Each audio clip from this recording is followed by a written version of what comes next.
everyone, it's Lianne Bridges here, and this is the 14-day Renew Your Work-Life Challenge, and we're just past halfway. We're day 8, and it's Friday, so we have till next week on the 14th, which I think is next Thursday, and I'm going to do a Zoom call, so we can do a little bit more interaction, but for now, I wanted to just get on here and talk to you guys and see if you've had any questions so far. And if you have any questions in general, even if you haven't been following the 14-day challenge, if you haven't, you still can get on. It's great because we've got the weekend now and I'm continuing to put content there, but you certainly could catch up. If you look at one lesson or all 14, I know you'll get some great stuff. So if you're thinking about, maybe you're feeling a bit blah, a bit stuck, not really inspired, knowing there's more to what you can possibly be doing in your work and your life, and you'd really like to figure out how to tease that out of yourself and out of your life, then I'd love to help you. So as I said, the 14-day challenge is on until next week. And so you can jump on. And when you do, you have access to a private Facebook group. And also, I have a membership called the Human Potential Network. And on there's lots of resources as well as this 14-day challenge with the lessons. Each day I have a new lesson. So hope you'll join us. And in the meantime, what I thought I'd do is tell you a couple of things. I want to talk to you a little bit about the process that I did for myself and I help my clients with to help them steer towards what they really want to do, figure that out for themselves and remove some key blocks and make a plan to get there. And I'm also going to talk about a few questions that come up a lot when I have with clients. So I thought we could do that. So probably be about half an hour today. And then in the meantime, in the chat, please put down any questions that you may have. All right, so let's get going. So thank you guys for coming on. Tatiana, it's great to see you. It's been so long. I love to see you in person. So I'm just going to take a quick sip. And let's get started. Okay, so often you'll hear me talk about my 6-step roadmap. That is the process. It's like a building block, a set of building blocks that help you go from, I really don't know what I want. I'm a bit maybe confused, maybe a little bit afraid of stepping out of where I currently am. I've got some security, maybe I have some money. And if I do something different, I'm going to put all that at risk. So what we do is the first step is really around your beliefs and working it's under the kind of banner of awareness, of raising your awareness. So understanding, kind of seeing a broader picture of your life and what's possible, and seeing the connection between your mind and your emotion and of course your words and your deeds, and how that can have an impact positively or negatively on what you want to achieve, or even imagining what you want to achieve. And so we really go around helping you to create more evolutionary mindset. So a mindset that's open, that's growing, that's always evolving, that's always bettering itself, that's always looking for your highest potential. And so we do that by really going deeper into the beliefs that stop you. So just kind of, I look at some of the top 7 limiting beliefs, things about our belief in ourselves, belief in the world, limiting beliefs that really get in the way. And what I had found over the years, that if I don't deal with this with clients first, we never get to the step of discovering what we want to do, because those beliefs are so strong, they stop us from even imagining. So we have to work through that. And then, so the first is really about creating and cultivating that evolutionary mindset. And the next one is aligning more with our higher potential. So as we move, as we want to change, we have to let go of things that don't serve us anymore. We have to actually start to become what it is that we want to create in the world. And we have to do that by analyzing the things that don't work. And so we talked a little bit about beliefs, but also the beliefs that have become patterns, that are unconscious patterns in our lives, and where they come from. So at this stage, we do a little bit deeper work. We actually are doing what Katie Byron calls doing the work, where we really understand what are the things that I do, the relationships I have, the patterns of working, the patterns of speaking and ideas, and how do I really heal those? And then how do I replace those with some of the supporting beliefs and ways of being that I'm actually really good at, and really leveraging that more. So by doing that, we help to align with and become more where we want to go. So that's the second step. The third step is really the core of my teaching, and this is where I started, and it's about discovering your thrive zone. It's being able to discover where your passion or what you love to do marries with what brings meaning to you, because they're not always the same thing, but when you can do something you love and it brings meaning, and then you combine that with your expertise, both your professional expertise and things that you've learned along the way. There can be some deeper meanings along your journey, things that you've struggled with, that you've overcome, that made you stronger. When you combine those with your passion and purpose, and that helps you to kind of figure out what, what is your why? What is it that really makes you tick? And then the second part of the Thrive Zone is trying to figure out how you do that in a way that's simplest and easiest for you. So we talk at that point a little bit about your archetype. Your work archetype is kind of like your work personality, if you will. And then we also talk about your work style, how you best work, what kind of an arrangement, what kind of structures, or what kind of size of groups. Are you more of a generalist, more of a specialist? And when we combine that with your unique talents, things that you've kind of innate in you, that you've maybe really cultivated or maybe haven't cultivated as much, same with your creativity.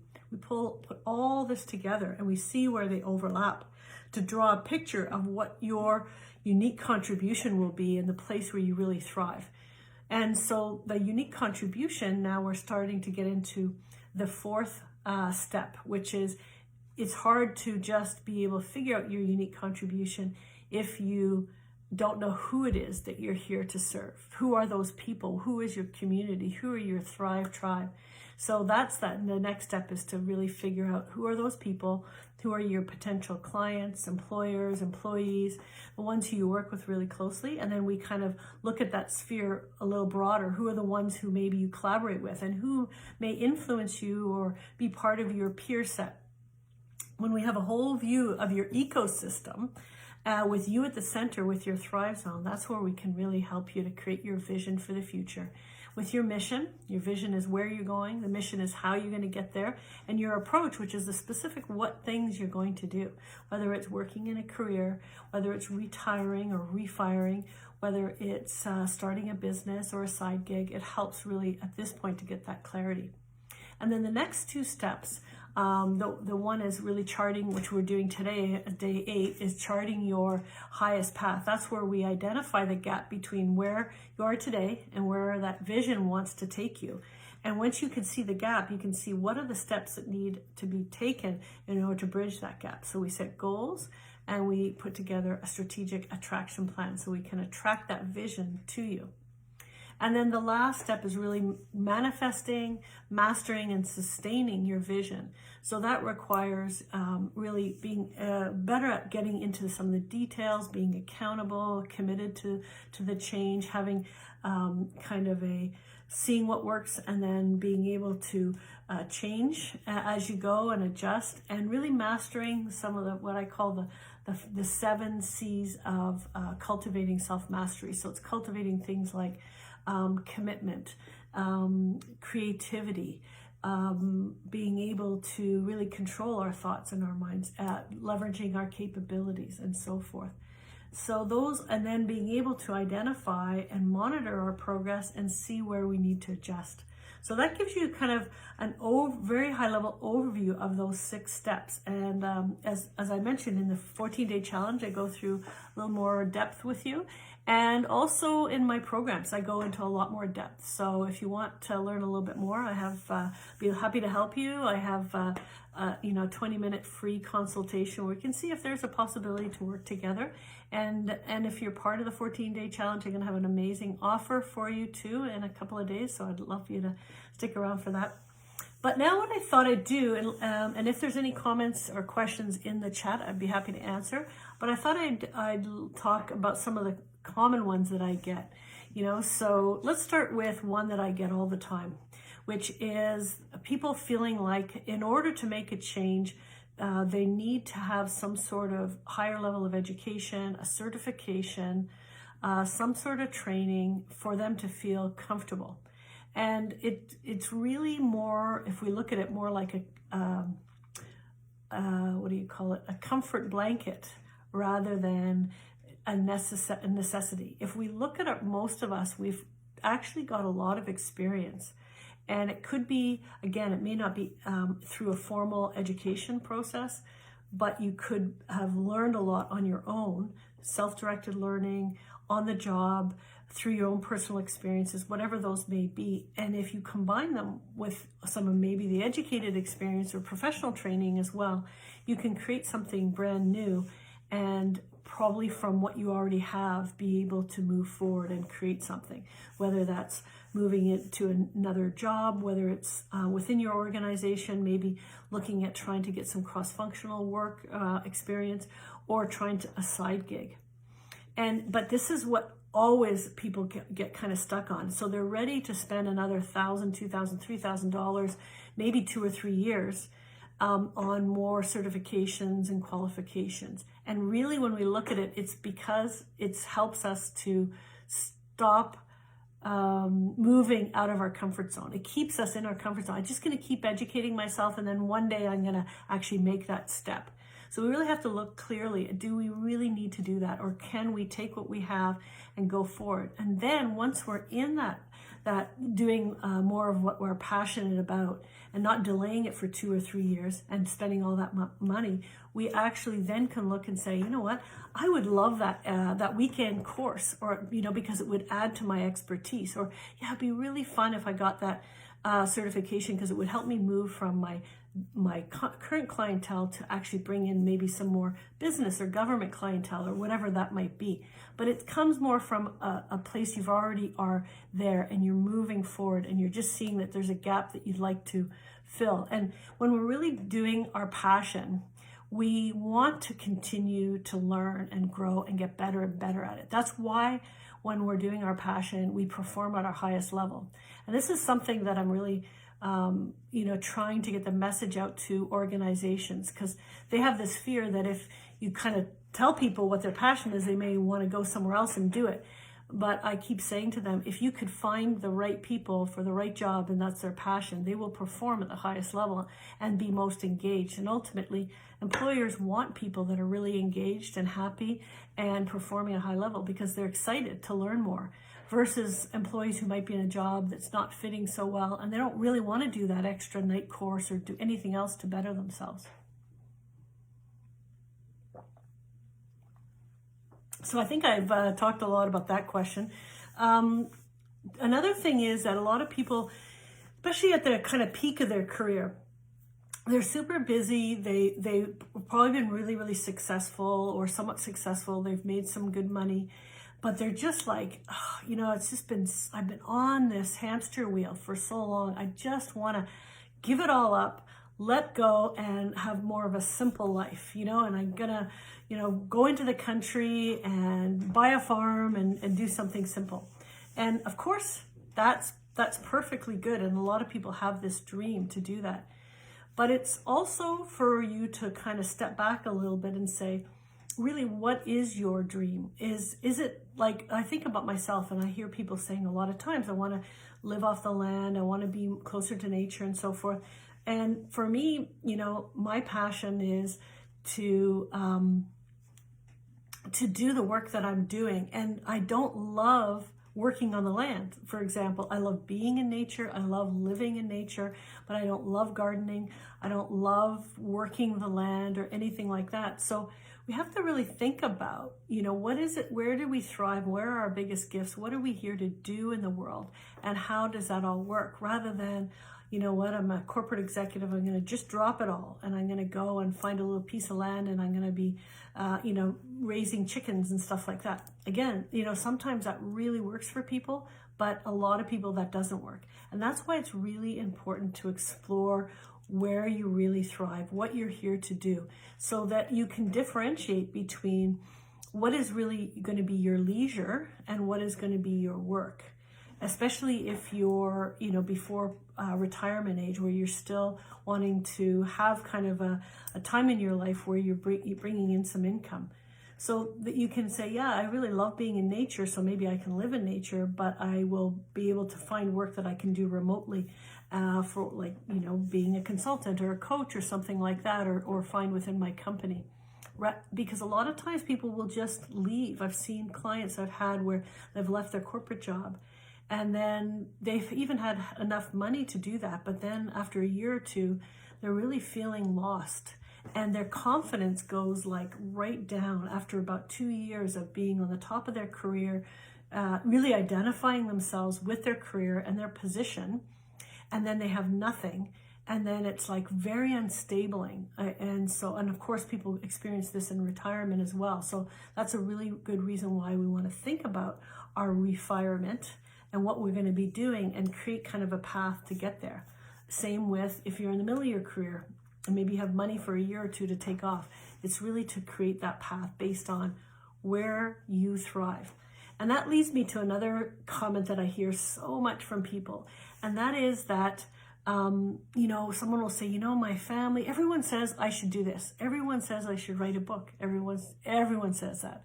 Everyone says I should write a book. And everyone tells everyone they should write a book. Don't take it 100% seriously. There's nothing wrong with being able to write a book. I've written one myself and published it. But I have to say, just from that perspective, writing a book is an absolute labor of love and sacrifice, and was one of the hardest things I've ever done. And to do it well, you can just kind of spit out a book, of course, and you get what you put into it. But I put my heart, sweat, and tears, and a lot of tears into it, and it was a lot of work. And so it's not for anyone. It was something that I really had to do. It was like, it was calling me in such a strength I had to do it. But, and so the idea is to look at not necessarily what other people are telling you should or shouldn't do, because they don't know you from the inside. They may know you well, but even your husband or your wife, they don't know what's really in your heart. And that's where it's that self-discovery we need to go through to really figure out, are you more of a teacher? And so maybe writing might work for you because you're through your message, you're teaching people. Or are you more of a helper, where you're meant to be working much more with your hands and one-on-one with people and sitting and writing at a desk for years on end, because writing a book doesn't take a couple of weeks. No matter what they say to you, you can write a book in a weekend. To write a good book, it doesn't take that, Or are, someone saying that you should be really working with your hands, and you're like me, that is not meant to be working with your hands. I'm more of a teacher. So it's really understanding your archetype and the type of things you want to be doing. And the more you can understand that from the inside, then you create the vision on the outside. So that's the other thing I want to mention, is so often we look outwards. We see, oh, this person's doing that. It looks like that's really cool. But you don't know if that really fits who you are. That it could be you're more of an artist or more of a merchant. And that doesn't fit, kind of your style of what that person is doing, what you see out there, somebody starting a business. Not everybody is meant to start a business. It really takes not only a lot of commitment, but it really takes a lot of ability to handle risk. So if you're someone who would really prefer to be risk averse and be in a career where you're having a kind of a regular paycheck, then you have to think twice about whether you really want to start a business. You could start a side gig, which is just extra, and see where that goes. But entrepreneurship requires that kind of ability to go up and down with waves. So again, this is where we hear other people saying, oh yeah, you should start a business making those home cookies or whatever you're good at home, or start a restaurant, and then really you have to understand who you are. So that's part of that 6-step process. I think we just got maybe a room for a little bit more. If anyone has any questions. And Roberto, hi, thanks for coming on. And Marie, and I'm not sure I can pronounce your name properly, but Malgorzata, very beautiful name. Thanks so much for coming on. So the other thing I hear a lot is people have a lot of ideas, but they don't know really how to put it all together. And so that's why you really need a structured approach to kind of figure out what your strength is, put it together and identify what some goals are, break it down into a plan, and then take that plan and break it down into a digestible process. And I often go by the belief of fail fast. That means, why do you want to fail? Well, we always are going to fail when we try something new. If we expect that we're not going to fail, we probably won't actually ever try something. Sorry, my battery was going. We try so hard to keep everything perfect so we don't fail. We actually never launch. We never really take a chance or take a risk. And so it's important that we recognize that we will fail, and that instead of investing so much time, money, and energy at building something perfect and it fails, we get out with something that's more like a test balloon, like a pilot project that doesn't require so much of our time and energy, and we see what doesn't work so that we can adjust and create the next and the next. So I never create anything without a pilot first, and then it gives me an opportunity to bring new customers on, or my existing customers, and offer them, something where they know they're getting in on the ground level. They have a chance to really be part of creating something, give me some feedback, and usually there's a great financial reward for them because they're coming in at that level. They don't pay the full price of when it's launched. So this is something, is the idea of fail fast. It's very common in business now.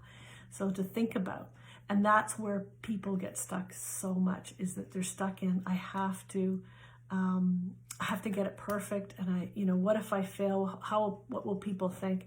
Well, it's really, you have to stop worrying about what other people think. That's one of the first two steps that I talked about earlier, is really working through letting go of caring what other people think, because we will be continually molding ourselves, standing on our heads, doing whatever is possible to help please this person or that person. And then the third person's not happy. So we're always doing something to change who we really are and not express our uniqueness. So let me see, there may be another one. Oh yeah, so I have, this is from one person. I have a strong personal belief that it is not noble to monetize or ask for money for doing what I like. So I either undersell myself or I do not progress because of this belief. So that comes from, so many of us have lack mentality, some way, shape, or other, or we look at money as something that's bad. And we think, okay, so maybe I can live a simple life and have no money and I'll be really free. And so, okay, that's fair enough. But what if you could feel good about money and think of money as just like energy that is neither good nor bad. It's how you use it and what your intention behind it is. And that it doesn't have to be really, really hard to generate and flow. It's a flow. I give constantly and I receive. And I often in my courses do a lot more work around this, but we can look at where we get our money mindset from. It comes from at a very early age, how hard it was for us to earn, especially earning love. Because if it was really difficult for us, we had to, really be somebody else in order to get any affection, or we didn't even get very much a proper affection as a child, then often we will feel the same way in our connection with lots of different things, with love, of course, but also with money. If it came more easily, usually we have more of that confidence and we are able to attract more easily. You see it also in family lines. For my family, I see one side of my family had lack all the way for many generations, and another had ups and downs constantly, made tons of money, then the next generation lost it all, then the next generation made money, and so forth. So it's really interesting to look at those and then what gets passed down in terms of the belief system. And so you can look at that belief system and see, does that really work for you anymore? Or would you rather say, yeah, money actually can flow. I've seen it in the past flow into my life. And if I can focus a little bit more on that flow, I'm always giving, but also receiving. How many people just give until they're depleted? And then when someone says, hey, I'd like to help you, I'd like to buy you something, they're like, no. So you can't do that. You always have to be receiving as well. And then more come, and then you give as well. And so the idea that it's bad to monetize, who in the universe said it's okay to sell, like a pen, but if it's my time, it's like, that's bad, that's evil. That doesn't make sense, right? Like, so it's really about, your gifts are very precious and it's wonderful to give it away, but it's also the other person values it more when they see that there's a value to it and that you value it. So again, I could talk a lot more about this, but I think that takes most of it. I'm going to just end with the last thing, is that if you're in a position where you're really feeling called to change, think about, what it would mean to you to make a change in your work. What would that look like? Would you feel more free? Would you feel at the end of the day on Friday, just like, yeah, that was a great week and looking forward to the weekend to chill a bit, but Monday's going to be exciting. And if you're like me, you're so excited about your work, you actually do quite a bit of it on the weekend too, because it's just like your mind's always going and you're excited about it. So if you're not like that and you're feeling like, oh, I just barely made it to Friday and I can't even think about Monday. I know there's something greater for me. I know there's something with more meaning and passion, and I want to make the change, but I'm afraid, I'm worried about money. This is secure and I have commitments and so forth. So think about what it would be worth it if you could switch that, so that you say, yeah, I do have enough money.